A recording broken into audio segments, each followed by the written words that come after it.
గురుపేరమ్మ October 9 నాడు అట్ల తద్ది వస్తుందండి. దాని గురించి తెలుసుకుందాము. అట్లతద్ది పర్వం ఆంధ్రప్రదేశ్లోని వివాహిత స్త్రీలు తమ భర్తల దీర్ఘాయుష్ కోసం జరుపుకునే పర్వం. ఈ పర్వం ఉత్తర భారతదేశంలో జరుపుకునే కర్వా చౌత్కు సమానమైనది. ఎందుకంటే ఈ రెండు పండుగల ఉద్దేశం దాదాపు ఒకేలాగా ఉంటుంది. భర్త దీర్ఘాయుష్ మరియు కుటుంబ సౌఖ్యం పొందడం. అట్లే అట్లతద్ద దక్షిణ భారతదేశంలోని ప్రత్యేకించి ఆంధ్రప్రదేశ్ మరియు కర్ణాటక రాష్ట్రాల్లో ప్రస్తుతంలో ఉన్న ఒక అత్యంత ప్రసిద్ధమైన వ్రతం. ఈ వ్రతం ప్రధానంగా వివాహిత స్త్రీలు మరి కన్యలు చేస్తారు.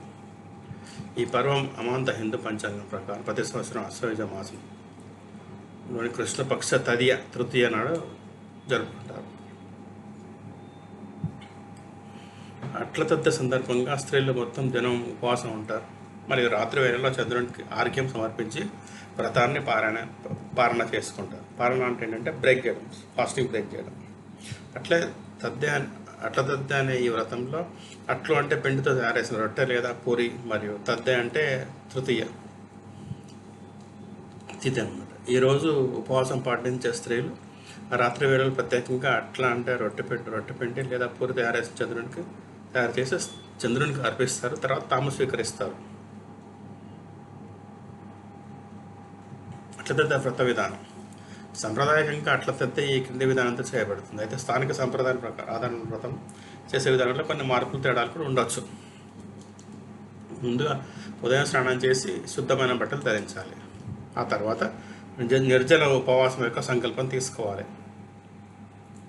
దినమంతా భగవాన్ శివుడు, దేవి పార్వతి మరియు చంద్రదేవుని స్మరించుకోవాలి. మరియు వారికి సంబంధించిన స్తోత్రాలు, అష్టకం మొదలైనవి పారాయణం చేయాలి. సాయంత్రం వేళ తమ సంప్రదాయం ప్రకారం పిండి రొట్టె లేదా పూరీలు తయారు చేయాలి.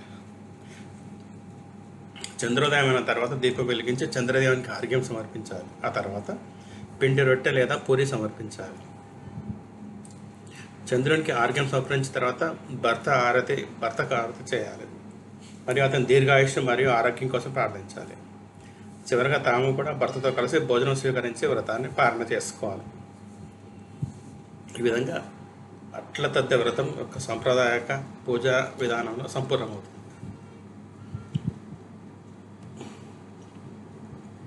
అట్లతద్ద వ్రతం కేవలం వివాహిత స్త్రీలకు మాత్రం కాకుండా అవివాహిత కన్యలకు కూడా ఫలదాయకంగా భావించబడుతుంది. కన్యలు వ్రతాన్ని సుయోగ్య వరం కోసం ప్రాప్తి కోసం చేస్తారు. ఆంధ్రప్రదేశ్, కర్ణాటకలో ఈ పర్వం అత్యధికంగా ప్రసిద్ధి చెందింది. మరియు దీన్ని అత్యంత శ్రద్ధ, భక్తి మరియు ఉత్సాహంతో జరుపుకుంటారు.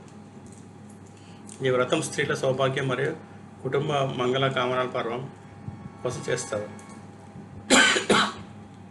ఇందులో పిండి రొట్టెల భోగానికి ప్రత్యేక ప్రాముఖ్యత ఉంది. మరియు ఇదే కారణంగా అట్టదిద్ద అని పేరు వచ్చింది.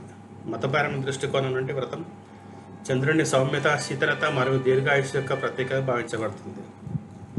ఒక సంప్రదాయం మరియు శాస్త్ర సముదాయ నమ్మకం ఈ రెండు ఆధారంగా ఈ వ్రతం ప్రస్తుతం హిందూ సముదాయంలో స్త్రీలకు అత్యంత ఆసక్తిగా మరియు భక్తితో జరపబడుతుంది.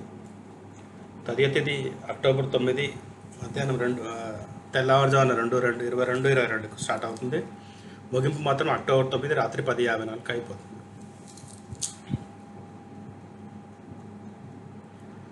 ధన్యవాదాలు.